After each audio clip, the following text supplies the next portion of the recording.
నమస్తే, welcome to Suman TV. నేను మీ anchor Teju.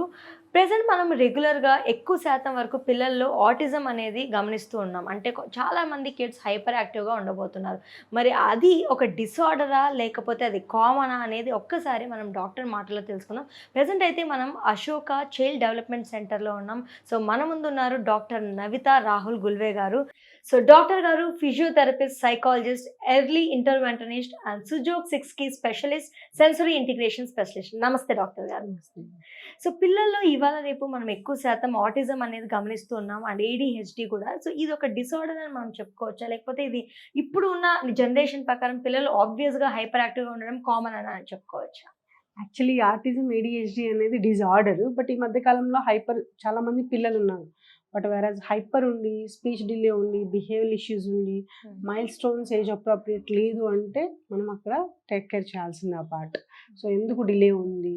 So hyper active ఉన్నా కూడా పిల్లలు స్కూల్కి వెళ్తున్నారు, మంచిగా మాట్లాడుతున్నారు, స్కూల్ హోంవర్క్ మంచిగా చేస్తున్నారు, బిహేవియర్ ఇష్యూస్ ఏం లేదు, everything is fine, performance everything బాగుంది, ఓన్లీ ఇంట్లో నాటి అంటే okay, no problem.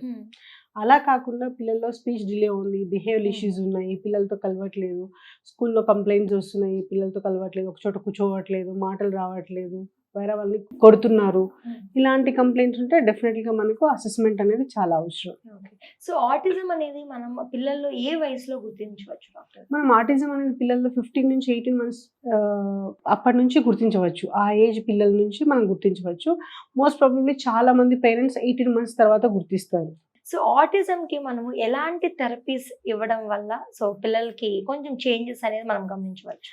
Children with autism అనేది ఏంటి అంటే మనం అసెస్మెంట్ మనం ఒకసారి తీసుకున్న తర్వాత, అంటే కిడ్ ఎక్కడ ఉన్నారు, ఆయన ఏజ్ 3.6 అనుకోండి ఫర్ ఎగ్జాంపుల్. ఒక బాబు సమ్ ఎక్స్ 3.6 ఇయర్స్ ఉన్నాడు బాబు. వేరస్ మనం అసెస్మెంట్ తీసుకున్నప్పుడు 16 మంత్స్ 18 మంత్స్లో ఫాలో అవుతున్నాడు అంటే ఆయన స్పీచ్ కానీ, కాగ్నిషన్, సోషలైజేషన్, ఇలా డొమైన్స్ ఉంటాయి. ఆ డొమైన్స్లో ఎక్కడ ఫాలో అవుతున్నాయని త్రూ అసెస్మెంట్ మనకు తెలుస్తుంది. త్రూ అసెస్మెంట్ తీసుకున్న తర్వాత దాన్ని బట్టి ఎన్ని థెరపీస్ ఇవ్వాలి, ఏమేమి థెరపీస్ అనేది అవసరం ఉంటుంది, ఎన్ని నెలలు అవసరం ఉంటుంది అనేది మనకు తెలుస్తుంది. ఓకే.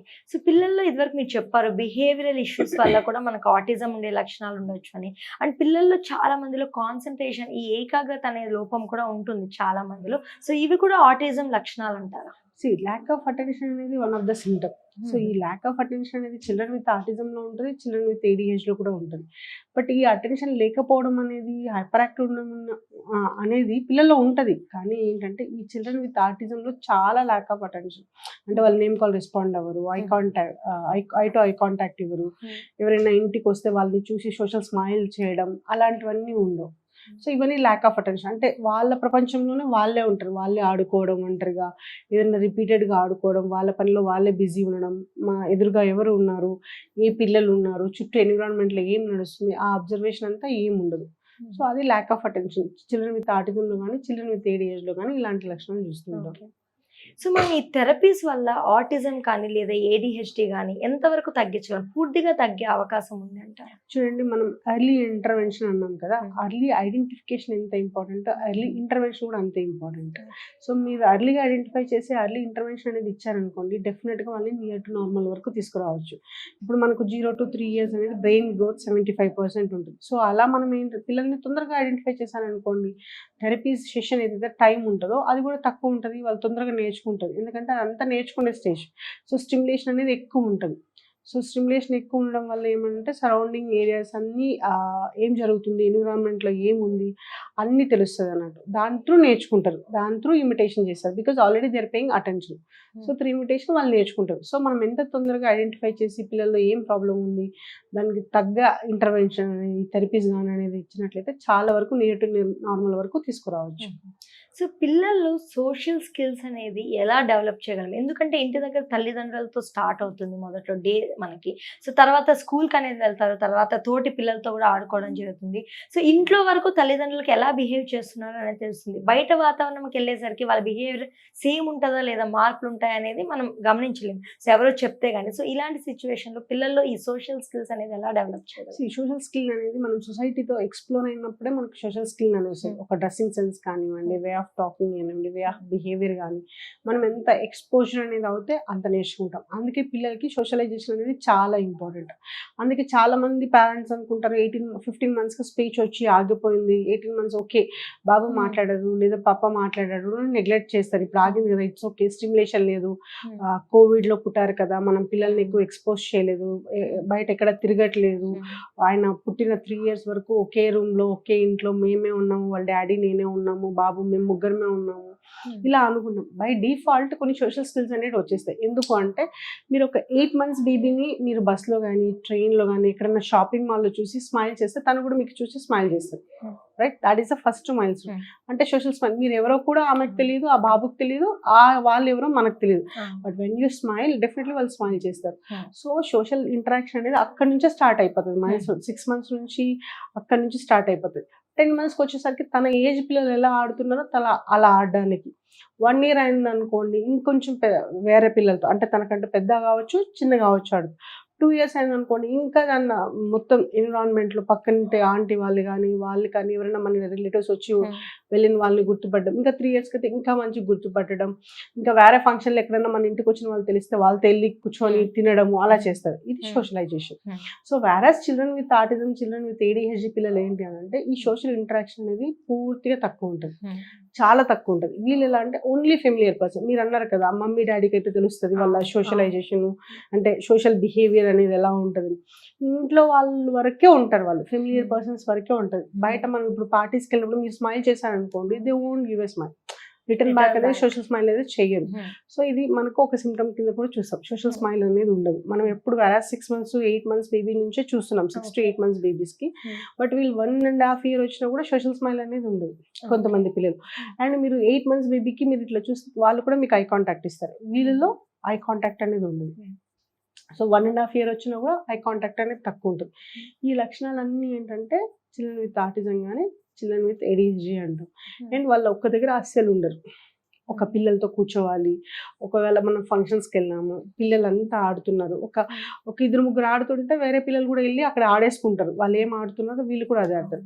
బట్ వేరే ఈ లక్షణాలు ఉన్న పిల్లలు ఏంటంటే వాళ్ళతో ఉంటారు, బట్ వాళ్ళతో కలిసి ఆడరు. వీళ్ళ ఆట వీళ్ళే, ఐసోలేటెడ్ ప్లే అంటాం, అంటే ఒంటరిగా ఆడుకోవడం అనేది ఉంటుంది. సో మనం మాట్లాడుకున్న దాంట్లో ఏంటంటే సోషలైజేషన్ చాలా తక్కువ ఉంటుంది ఈ లక్షణాలు కలిగిన సో పిల్లలు. ఇప్పుడు మీరు చెప్పిన దాన్ని బట్టి చాలా మందిలో మనం రిజర్వ్డ్ కైండ్ ఆఫ్ బిహేవియర్ చూస్తుంటాం. అది పిల్లల్లోనే కాదు పెద్దవాళ్ళలో కూడా చూస్తుంటాం. మరి ఈ ఆటిజం ఆర్ ADHD లక్షణాలు ఓన్లీ పిల్లల్లోనే లేదా పెద్దవాళ్ళ వరకు కూడా ఉన్నాయా? ఆర్టిజం ADHD లక్షణాలు అనేది ఎవరికైనా ఉండొచ్చు. ఇప్పుడు అబ్సెషన్ అనేది ఎవరికైనా ఉంటుంది. వస్తువులు ఇలానే ఉండాలి, నాది ముట్టుకోకూడదు, క్లీన్ ఉండాలి, అది ఓకే. బికాస్ మీ ఇంట్లో వరకే మీరు డామినేట్ చేస్తారు. బయట వెళ్ళి మీరు మళ్ళీ ఓకే అక్కడ బాగాలేకపోయినా మనం వెళ్ళి మనం చెయ్యము, విల్ బి న్యూట్రల్. బట్ వేరస్ పిల్లలు ఏంటి అని అంటే ఎక్కడున్నా, ఇప్పుడు ఫర్ ఎగ్జాంపుల్ మీరు ఇది మాట్లాడారు కదా, ఇప్పుడు అన్నం తినేటప్పుడు ఇక్కడ అంటుకునింది అనుకోండి వెంటనే తుడుచుకుంటారు. వాళ్ళు ఫీల్ అయినా కూడా వెంటనే తుడుచుకుంటారు. ఏదైనా స్టిక్కీ థింగ్ చేతుకున్నా కూడా వెంటనే తుడిచేసుకుంటారు. కొంతమంది పిల్లలు రొటీన్ అండ్ ప్రాపర్, ఇప్పుడు ఇలా ఉన్నది ఇలా కొంచెం జరిగినా మళ్ళీ వెళ్ళి సెట్ చేస్తుంటారు. ఫ్రిడ్జ్ డోర్ ఓపెన్ ఉంటే క్లోజ్ ఉంటే ఓపెన్, ఇట్లా ఏదో ఒకటి చేస్తారు. అంటే రొటీన్ అనేది చాలా ఇష్టపడుతూ ఉంటారు. వీళ్ళకి అబ్సెషన్ అనేది ఎక్కువ ఉంటుంది. ఇప్పుడు వాటర్ తాగేటప్పుడు కొద్దిగా వాటర్ ఇక్కడ పెట్టైనా వెంటనే తీసేయాలి క్లోత్స్, వాళ్ళు యాక్సెప్ట్ చేయలేరు. ఈ లక్షణాలన్నీ ఉంటాయి వీళ్ళలో. సో ఆటిజం పిల్లలకి సెన్సరీ ఇంటిగ్రేషన్ థెరపీ ఎలా ఉపయోగపడుతుంది? సో సెన్సరీ ఇంటిగ్రేషన్ అనేది is nothing but occupational therapy అండి. దీంట్లో ఏంటంటే మన సెన్సెస్ అన్ని టుగెదర్ వర్క్ చేయాలి. ఇప్పుడు మనం ఇక్కడ కూర్చొని మాట్లాడుతున్నామంటే సరౌండింగ్ ఉన్న ఎన్విరాన్మెంట్ మొత్తం మనకు వీఆర్ అవేర్, ఏం జరుగుతుంది, ఎవరు వెళ్తున్నారు, ఎవరు వస్తున్నారు, ఇక్కడ ఉంటున్నాము, మన చుట్టూ ఏమున్నాయి. ఇప్పుడు మీరు నన్ను చూస్తున్నా, నేను మిమ్మల్ని చూస్తున్నా, సరౌండింగ్ ఏరియాస్ అన్ని through vision, auditory, smile, touch, chill ఉందా లేకపోతే వేడి అనిపిస్తుందా, ఇవన్నీ మనం ఫీల్ అవుతుంటాం. వైరస్ మనం మాట్లాడేది ఏంటంటే క్వశ్చన్ అండ్ ఆన్సర్స్, మన ప్రాసెస్ అనేది దీని మీద లక్ష్యం ఉంటుంది. దీన్ని సెన్సరీ ఇంటిగ్రేషన్ అంటాం. అంటే మన సెన్సెస్ ఏవైతే ఉన్నాయి టుగెదర్ వర్క్ చేస్తాయి. టుగెదర్ వర్క్ చేస్తామంటే ఫిల్టరైజ్ ప్రాపర్గా అయ్యి ఆర్గనైజ్ అనేది, ప్లాన్ అనేది, ఎగ్జిక్యూషన్ అనేది ప్రాపర్గా ఉంటుంది. Virus children with autism and children with ADHD ఏంటంటే ఈ ప్రాసెసింగ్ అనేది ప్రాపర్గా అవ్వదు. సో ఏ సెన్సర్ నుంచి ఇన్ఫర్మేషన్ నచ్చితే ఆ సెన్సెస్ త్రూ బిహేవ్ చేస్తారు. ఇప్పుడు ఫర్ ఎగ్జాంపుల్ విజన్ అనుకోండి, విజన్ సీకింగ్ బిహేవియర్, ఫింగర్స్ చూడడము, లైట్ని చూసి ఐ బ్లింక్ చేయడం, ఐ వింక్ చేయడం, ఐ పోక్ చేయడము, లేకపోతే any movable objects like spin చేయడము థింగ్స్ అనేవి, లేకపోతే కార్ వీల్స్తో ఆడడం, అది విజన్ స్టిమ్యులేషన్. కొంతమంది వెస్టిబులర్ అంటే పరిగెడుతూనే ఉంటారు, ఇటు అటు నడవడం, ఒక దగ్గర కూర్చోరు, తిరుగుతూనే ఉంటారు, ఇది తీయడం, అది పెట్టడం, ఇది లాగడం. కొంతమంది అయితే సోఫాలు ఎక్కి దిగడం, దుంకడం, టేబుల్ ఎక్కి దుంకడం, ఇలా ఉంటారు. ఇంకొంతమంది ఏంటంటే ఊరికే వస్తువులన్నీ ఎత్తి పడేస్తూ ఉంటారు, వేరే విండోలోంచి పడేయం, డోర్ నుంచి పడే. ఇప్పుడు చాలా వరకు అపార్ట్మెంట్స్ చూస్తుంటాం కదా, పై ఫ్లోర్ నుంచి విండో నుంచి కిందకి త్రో చేయడం, ఇలా. అంటే ఇప్పుడు ప్రొపోసెప్షన్ సీకర్ ఉందనుకోండి, దాని ప్రకారం చేస్తారు. వెస్టిబులర్ అంటే దాని ప్రకారం. విజన్, ఆడిటరీ సీకింగ్ అంటే వాళ్ళే నవ్వేసుకుంటారు, వాళ్ళే సడన్గా ఆరుస్తుంటారు, రైమ్స్ కంటిన్యూస్గా చెప్పుకోవడం, లేకపోతే 1 2 3 మనం అడిగినప్పుడు చెప్పరు, మళ్ళీ వాళ్ళే చెప్పుకుంటూ ఉండడం, వాళ్ళే బాబిల్ చేసుకోవడం, లేకపోతే ఏదో ఒక సౌండ్ ఇట్లా కొట్టడము, ట్యాప్ చేయడము, యుటెన్సిల్స్తో చేయడం. అంటే ఏ సెన్స్ అనేది ఇది చేస్తే డామినేట్ చేస్తే ఆ సెన్సెస్ త్రూ. అంటే దాంట్లో మళ్ళీ సీకర్స్ ఉంటారు, అవాయిడర్స్ ఉంటారు. ఇప్పుడు నేను చెప్పిందన్నీ సీకర్స్. అవాయిడర్స్ అంటే చిన్న సౌండ్ వచ్చినా కూడా చెవులు మూసుకుంటారు, వాళ్ళు ఆడిటరీ అవాయిడర్. ఇప్పుడు మనం వెస్టిబులర్ అన్నాం కదా, ఇట్లా ఎక్కుతుంటారు దిగుతుంటారు, వాళ్ళు ఎక్కరు, చిన్న హైట్ నుంచి కూడా చాలా జాగ్రత్తగా కూర్చొని దిగుతూ ఉంటారు. సో ఆపోజిట్ ఉంటారు, అవాయిడర్ సీకర్స్ ఆపోజిట్ ఉంటారు. సో ఇవన్నీ మనం ఏంటంటే అవన్నీ కలగలిపి మనం చేస్తాము. వాళ్ళు ఏదైనా ఒక సెన్స్ మీదే ఎక్కువ ఇది చేస్తూ ఉంటారు, అందుకనే వాళ్ళకు విజన్ సీకింగ్ బిహేవియర్ కానీ, లేకపోతే అవేర్నెస్ కానీ, ఆడిటరీ, టచ్, వెస్టిబులర్, ప్రొపోసెప్షన్ అంటారు. సో సెన్సెస్ అనేది ప్రాపర్గా ఇంటిగ్రేట్ అవ్వదు. సో యాక్చువల్లీ ఆటిజం అనే దాన్ని మనం ఏమంటే న్యూరో డెవలప్మెంటల్ డిజార్డర్ అంటాం. సో మనకి మొత్తం సెంట్రల్ నర్వస్ సిస్టమ్ నుంచే ఉంటుంది. మన సెంట్రల్ నర్వస్ సిస్టమ్ ఏదైతే ఉందో, అంటే brain is a king. So అది మనల్ని కంట్రోల్ చేస్తుంది, ఏది ఎలా అని చెప్పేసి. సో ఆ బ్రెయిన్లో కొన్ని ఉంటాయి, thalamus, hypothalamus, basal ganglia, limbic system, ఇవంతా ఉంటాయి. ఇవన్నీ మన సెన్సర్స్ని కానివ్వండి, అటెన్షన్స్ కానివ్వండి, మన హంగర్ని కానీ, మన ఎమోషన్స్ కానీ కంట్రోల్ చేస్తుంటాయి. సో అక్కడి నుంచి మనకు కమాండ్ అనేది అవ్వాలి. సో అందుకే దీన్ని న్యూరల్ డెవలప్మెంటల్ డిజార్డర్ అని అంటాం. సో సెన్సెస్ అనేది ప్రాపర్గా ఇంటిగ్రేట్ అవ్వే ప్రాసెస్ అనేది ప్రాపర్గా అవ్వట్లేదు. మెయిన్ ఆటిజం కానీ ఏడిహెచ్ కానీ సెన్సరీ ప్రాసెసింగ్ డిజార్డర్ అంటారు. సో ఈ ప్రాసెసింగ్ అనేది ప్రాపర్గా అవ్వదు, అందుకనే మనకి ఈ లక్షణాలన్నీ చూస్తుంటాం. సో దానికి మనం occupational therapy or sensory integration ఇచ్చినట్లయితే that is a basic. So senses అన్ని ప్రాపర్గా వర్క్ చేస్తున్నాయి కదా, వేరే ప్లాన్స్ అనేది ఎగ్జిక్యూట్ చేస్తాం, అందుకని అది చాలా ఇంపార్టెంట్. సో బిహేవియర్ థెరపీ అంటే ఏంటి డాక్టర్ గారు? ఇదివరకు మనం మాట్లాడుకున్నాం, కొందరు బిహేవియరల్ చేంజెస్ వల్ల కూడా ఐడెంటిఫై చేయొచ్చు. సో వాళ్ళకి బిహేవియరల్ థెరపీ అనేది అందిస్తారా? అండ్ దాని గురించి ఒకసారి ఎక్స్ప్లెయిన్ చేయండి. బిహేవియర్ థెరపీ అనేది ఏంటంటే వాళ్ళకి టాంగ్రమ్స్ ఉంటాయి, లైక్ వెయిటింగ్ టాలరెన్స్ చాలా తక్కువ ఉంటుంది, హెయిర్ పుల్ చేస్తారు, వేరే పిల్లలు కనిపిస్తే నెట్టేస్తారు, గిచ్చుతారు, స్క్రాచ్ చేస్తారు, బైట్ చేస్తారు, బీట్ చేస్తారు, they will have all tantrums. So అలాంటప్పుడు ఏంటంటే మనం behaviour therapy, cognitive behaviour therapy అని అంటాం. సో మన బ్రెయిన్ అంటే కాగ్నిషన్ అనేది ఒక డొమైన్ అన్నట్టు మన బ్రెయిన్కి. It's a broad term actually cognition అంటే. దాంట్లో ఏంటంటే మన బ్రెయిన్కి సంబంధించింది planning, logical thinking, problem solving, అంటే మనం ఎలా వర్క్ చేయాలి, ఎలా డీల్ చేయాలి, ఎలా తీయాలి, ఎలా పెట్టాలి, ఇక్కడ లేకపోతే అక్కడ వెతకాలి. ఇప్పుడు మనం చూస్తూ ఉంటాం, ఏదైనా ఒక వస్తువు రోజు ఒక దగ్గర పెట్టేది అక్కడ మిస్ అయితే విల్ సర్చ్, ఇది కాకపోతే ఇక్కడ ఉండొచ్చు అని, అది కూడా కాకపోతే ఇంకా వెతుకుతాం, ఇంకా చుట్టుపక్కల ఉన్నదంతా వెతుకుతాం. దీన్ని కాగ్నిటివ్ అంటాం. అంటే ఏ సర్చ్ బిహేవియర్, ఇక్కడ కాకపోతే అక్కడ, అక్కడ కాకపోతే అక్కడ ఉంటుంది. ఇలాంటి వాళ్ళకి ఏంటంటే బిహేవియర్ థెరపీ ఏంటి అని అంటే, వీళ్ళు టాంట్రమ్స్తో పాటు ఏంటంటే కాగ్నిటివ్ డెవలప్మెంట్ అనేది ఇంత ఇదిగా ఉండదు. దానికోసం ఈ బిహేవియర్ థెరపీ, దీన్ని మేము కాగ్నిటివ్ బిహేవియర్ థెరపీ ఇస్తాం. యాజ్ వెల్ యాజ్ కాగ్నిషన్ మీద, బిహేవియర్ మీద అండ్ అకాడమిక్స్ మీద కూడా వర్కౌట్ చేస్తాం అన్నట్టు. సో అది ఇవ్వడం వల్ల ఏంటంటే వెయిటింగ్ టాలరెన్స్తో పాటు ఈ planning, problem solving, logical thinking, వీటితో పాటు బిహేవియర్ టాంట్రమ్స్ ఏవైతే చూపిస్తారో వాళ్ళు వెయిటింగ్ టాలరెన్స్ ఇదంతా. అండ్ వీళ్ళకి పియర్ గ్రూప్ మింగ్లింగ్ కూడా ఉండదు, తోటి పిల్లలతో కలిసి ఆడుకోరు అని మనం చెప్పినాం కదా, అవి కూడా డెవలప్ అవుతాయి ఈ బిహేవియర్ థెరపీ ఇవ్వడం వల్ల. సో ఈ బిహేవియర్ థెరపీ వల్ల ఆటిజం కానీ లేదా ADHD ఉండే పిల్లలకి ఎలా ఉపయోగపడుతుంది అంటారు? ఇప్పుడు మీరు చెప్పినట్టు సో ఎంత టైంలో చేంజెస్ అనేది మనకు కనిపించచ్చు? ఇంత టైంలో చేంజ్ వస్తుంది completely depend upon the kit. ఎందుకంటే మన థెరపీ అనేది మనది ఎట్లా ఉంటుందంటే కస్టమైజ్డ్ ఉంటుంది. ఇప్పుడు ఈ బాబు మనం ఇంతకుముందు మాట్లాడుకున్నట్లు 3.6 years వచ్చినాడు, కానీ 18 months దగ్గర ఉన్నాడు. సో మనకి ఎంత ల్యాక్ ఉంది, సో మనం we have to start from the 18 months. 3.6 ఉన్నాడు కదా, మరి అక్కడ నుంచే వర్కౌట్ చేయాలి కదా. 18 months ఏంటంటే ఆయన ఏదైతే speech and language, cognitive abilities, ఇవన్నీ మైల్ స్టోన్స్ ఎక్కడ ఉన్నారు, 18 months బాబు లాగా ఉన్నాడు. సో మనం ఇక్కడ నుంచే స్టార్ట్ చేయాలి. సో అక్కడ నుంచి ఇక్కడికి ఎంత గ్యాప్ ఉంది, 18 monthsకి 3.6 అంటే ఆల్మోస్ట్ 1.5 years ఉంది. సో ఈ 1.5 year గ్యాప్ ఫిల్ చేయాలంటే ఆయన ఫాస్ట్గా గ్రాప్ చేసి అన్ని అడాప్ట్ చేసుకుంటూ అన్ని ఎగ్జిక్యూట్ చేసుకుంటుంటే చాలా తొందరగా వస్తుంది. కొంతమంది పిల్లలు చాలా ఫాస్ట్ ఉంటుంది, కొంతమంది పిల్లలు స్లో ఉంటుంది, కొంతమంది అండ్ అవరేజ్గా వెళ్తూ ఉంటారు. అలా. సో ఇంతకీ అసలు పిల్లల్లో బిహేవియరల్ ఇష్యూస్ ఉన్నాయని మనం ఎలా గుర్తించవచ్చు? ఎందుకంటే ఒక్కొక్కసారి మనం చూస్తుంటాం. బట్ ఇది కామన్‌లే. సో అందరిలో కూడా అందరి పిల్లల్లో కూడా ఇలా అలవాటు ఉండొచ్చు అని అనుకుంటూ సర్దుకుపోతుంటాం. కానీ అది ఎగ్జాక్ట్‌గా ఒక ఇష్యూ అని మనం ఎప్పుడు ఐడెంటిఫై చేయగలం? బిహేవియల్ ఇష్యూ అనేది ఏంటంటే, మనం ఎప్పుడైనా ఫంక్షన్స్కి వెళ్ళినప్పుడు వాళ్ళ పిల్లలతో కలవకపోవడం, ఆ ఏజ్ వాళ్ళు ఎలా ఉండాలో అలా ఉండకపోవడం, కొంచెం వియాడ్గా బిహేవ్ చేయడం. ఇప్పుడు మామూలుగా 10 months బేబీ అయితే ఊరికే వెళ్ళి కొట్టరు కదా. 1 year బేబీ అంటే ఇంకొక బేబీని కొట్టి రారు, 1.5 year ఇంకొక బేబీ కొట్టి రారు. కానీ అక్కడ కూర్చొని వాళ్ళతో పాటు ఆడుతుంటారు. ఇప్పుడు ఒకరు పరిగెడుతుంటే వాళ్ళ వెనకాల ఇంకొకరు పరిగెత్తడం, అక్కడ ఏమైనా వస్తువు ఉంటే వాళ్ళు షేర్ చేసి బాల్ క్యాచ్ చేయడం, ఇవన్నీ. ఇలా కాకుండా వీళ్ళే ఆడుతున్నారు, ఊరికే కొడుతున్నారు, ఏమన్నా ఇవ్వకపోతే గ్రాప్ చేసి హెయిర్ పుల్ చేస్తున్నారు. ఒకవేళ ఇంకొక బాబు వచ్చి ఈ బాబుతో ఆడాలంటే వాళ్ళని నెట్టేస్తున్నాడు. వాళ్ళతో ఆడుకోకుండా విండోలో చూస్తున్నారు, లేదంటే ఏదైనా ఒక వస్తువుతోని రిపీటెడ్గా ఆడుతున్నారు, చేతిలో ఏదో ఒకటి పట్టుకొని తిరుగుతూనే ఉన్నారు, చిన్న చిన్న ఆకులు చింపేసి వాటితో ఆడుతున్నాడు, పేపర్లు చింపేసి ఆడుతున్నాడు, క్లాస్ రూమ్లో కూర్చోవట్లేదు, లేకపోతే ఏదైతే ప్రమసెస్ మన ఉన్న ఏరియాలో కాకుండా బయట వెళ్ళిపోతున్నాడు, డేంజర్ తెలియట్లేదు. ఇవన్నీ బిహేవియర్ ఇష్యూస్. సో ఇప్పుడు పిల్లలకి మనం కన్సిడర్ చేసుకునేసరికి ఈ ఇష్యూస్ అన్ని లేదా ఆటిజం కానీ ఇవన్నీ మనం గుర్తించడానికి మనం ఆల్రెడీ చెప్పుకున్నాం. మెయిన్గా ఏ ఏజ్ వరకు మనం కన్సిడర్ చేయొచ్చు? ఆ ఏజ్ లోపల మనం గుర్తించగలిగితే వీళ్ళకి ఇష్యూ డిసార్డర్ ఉన్నట్టు, లేదా అది దాటితే ఆ ఏజ్ లైక్ 3 years 4 years దాటితే అప్పుడు మనం రిలాక్స్ అవ్వచ్చు, లైక్ పిల్లలకి ఇలాంటి ఇష్యూస్ అయితే ఏం లేవు అని ఎప్పుడైతే మనం కన్ఫర్మేషన్ రావచ్చు? మీరు 15 to 18 months, actually 15 months 1.5 year వరకు చాలా మంది, ఇప్పుడు నా ఎక్స్పీరియన్స్ లో 15 months వరకు అబ్సల్యూట్లీ ఫైన్, మనకి ఎక్కడ ప్రాబ్లం లేదు మేడం. బాబ్లింగ్ ఫస్ట్ వర్డ్ అమ్మ తాత అన్నీ అన్నారు, మంచిగా పిలిస్తే వచ్చేవాడు, పలికేవాడు, పార్టీస్కి ఫంక్షన్స్కి వెళ్తే మంచిగా ఉండేవాడు, క్లోత్స్ వేసుకునేవాడు, హై బై ప్రాపర్గా వేవ్ చేసేవాడు. కానీ ఇప్పుడు ఇలా చేస్తున్నాడు. సో వెరాజ్ 15 months వరకు మనం చూస్తున్నాం అన్ని. 15 months తర్వాతే మనకి ఇది వస్తుంది. సో మీకు 15 months తర్వాత మనం ఇప్పుడు ఆటిజం అంటే ఒకప్పుడు చాలా అవేర్నెస్ ఏం లేకుండా ఇప్పుడు చాలా అవేర్నెస్ వచ్చింది. ఆటిజం అంటే చాలా మంది పేరెంట్స్కి అవేర్నెస్ ఉంది. చిల్డ్రన్ విత్ ఆటిజం అంటే ఏంటి, చిల్డ్రన్ విత్ ADHD అంటే ఏ లక్షణాలు ఉంటే ఆటిజం ADHD చాలా మందికి అవేర్నెస్ ఉంది. సో 15 months తర్వాత మీకు ఎక్కడైనా చైల్డ్ అనిపించినారు, నాకు ఎందుకో 2 words అలా అనిపిస్తున్నారు, మాటలు తగ్గినాయి, నేమ్ కాల్ రెస్పాన్స్ తగ్గింది, రిపీటెడ్ బిహేవియర్ ఉంది, వేరే వాళ్ళతో యాక్సెప్ట్ చేయట్లేదు, క్లోత్స్ యాక్సెప్ట్ చేయట్లేదు, అందరూ ఇలా అని ఏం కాదు చెప్తున్నాను కొన్ని సింటమ్స్.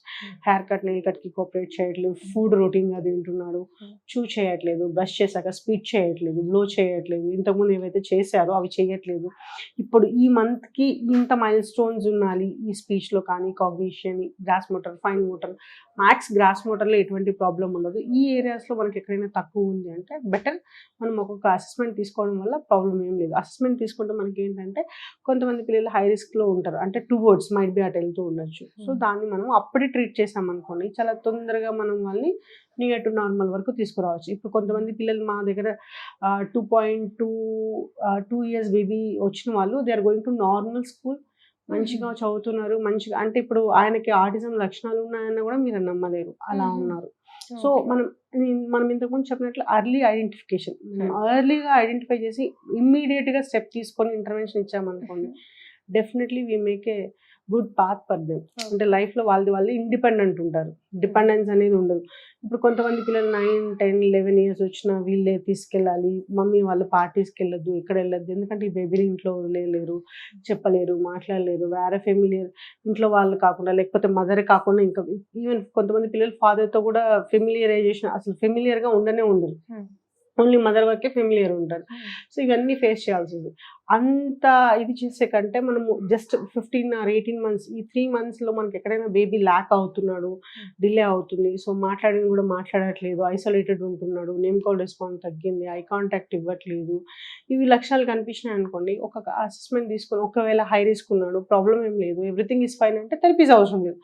లేదండి కొంచెం హై రిస్క్ అనిపిస్తుంది, better go with the therapies అంటే మీరు థెరపీస్ వర్కౌట్ చేశారనుకోండి, బ్యూటిఫుల్గా ఉంటుంది వాళ్ళ లైఫ్. సో 100% మనం రికవర్ చేసే అవకాశం ఉందంటారు ఈ బిహేవియరల్ ఇష్యూస్ కానీ ఆటిజం? 100% అనేది అంటే I can say near to normal, definitely near to normal అనేది ఆ ఏజ్ పిల్లలకి తీసుకురావచ్చు. ఎక్కువ వరకు రికవరీ పర్సెంటేజ్ అయితే ఎందుకంటే మనకి ప్రాబ్లం 15 months వరకు అన్ని నార్మల్ గా ఉన్నాడు, మనకి ఎక్కడ ప్రాబ్లం కనిపించలేదు. మనం 15 to 18 months ప్రాబ్లం చూస్తున్నాం. కొంతమంది పిల్లలు 18 to 24 months ఉంటారు. సో 15 to 18 months 3 months, ఈ 3 months లోనే మనకు చేంజ్ వచ్చింది.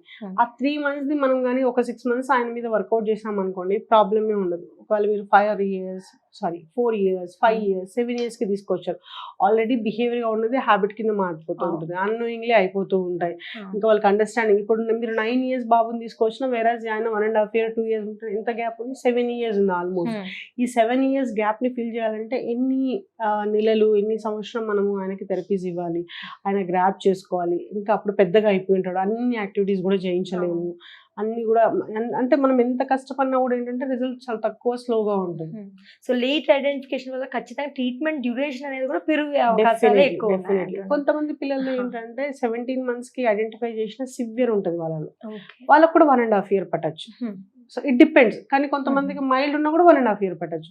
కొంతమందికి మోడరేట్ ఉంటుంది, అరే స్లో ప్రోగ్రెస్ ఉండే అవకాశం ఉంటుందేమో అనుకుంటే వాళ్ళు తొందరగా గ్రాప్ చేసుకొని తొందరగా, అంటే కొంతమంది పేరెంట్స్ ఏంటంటే స్ట్రిక్ట్ డైట్, మనం చెప్పింది పక్కా ఫాలో అవుతారు. మనం చెప్పిన డైట్ కానీ మనం చెప్పిన యాక్టివిటీస్ కానీ మనం ఏమేమి చేయించమంటున్నాం, ఏమేమి చేయించాలి, ఎలా చేయించాలంటే వాళ్ళు 100% వర్కౌట్ చేస్తారు. అలా చేసినప్పుడు ఏంటంటే ఇంకా ఫాస్ట్ రిజల్ట్స్ వస్తాయి, ఫాస్ట్ వస్తాయి. 2 way వాళ్ళు మనం కలిసి చేస్తే డెఫినెట్గా రిజల్ట్స్ అనేటివి ఫాస్ట్ ఉంటుంది. అండ్ కిడ్కి మనం ఏంటంటే నియర్ టు నార్మల్ వరకు తీసుకురావచ్చు. So anyway sir, thank you so much doctor. చాలా వివరాలు అందించారు, చాలా డీటెయిల్గా ఎక్స్ప్లెయిన్ చేశారు. చాలా మంది తల్లిదండ్రులకి ఆటిజం మీద ఉన్న అపోహ కానీ వాళ్ళ కిడ్స్లో బిహేవియరల్ చేంజెస్ ఉంటే ఎక్కడ ట్రీట్మెంట్ తీసుకోవాలి ఏంటి అనే సందేహాలు చాలా ఉండనే ఉంటాయి. బట్ అలాంటి వాళ్ళ కోసం ఇప్పుడు చూస్తున్నారు కదా ప్రేక్షకులారా. సో ఖచ్చితంగా మీ పిల్లల్లో కానీ ఆటిజం కానీ ఇలాంటి బిహేవియరల్ చేంజెస్ కానీ లేదా కాన్సన్ట్రేషన్ లోపం కానీ ఇలాంటివి కనిపిస్తే ఖచ్చితంగా అశోక చైల్డ్ డెవలప్మెంట్ సెంటర్కి విచ్చేయండి. సో డాక్టర్ గారి సలహాలు సూచనలు తీసుకోండి, దాని ప్రకారం అడ్వైస్ ఫాలో అయ్యి ట్రీట్మెంట్ కూడా తీసుకోండి. Thank you so much.